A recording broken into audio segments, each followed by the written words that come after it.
সবুজ গাছের ডালে ডালে লাল ঠোঁটের এক টিয়া, খোকন সোনা ডাকছে তারে মিষ্টি পেয়ারা দিয়া। টিয়া বলে খাবো না, তোর কাছে আর যাব না।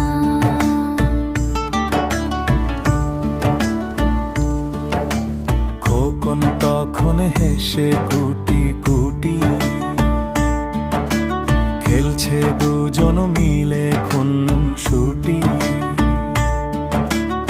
আমার একটা লাল বেলুন উড়ছে হাওয়ায় ভেসে রে,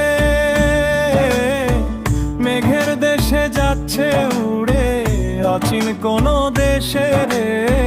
পাখিরা সব অবাক চোখে দেখছে তাকে চেয়ে।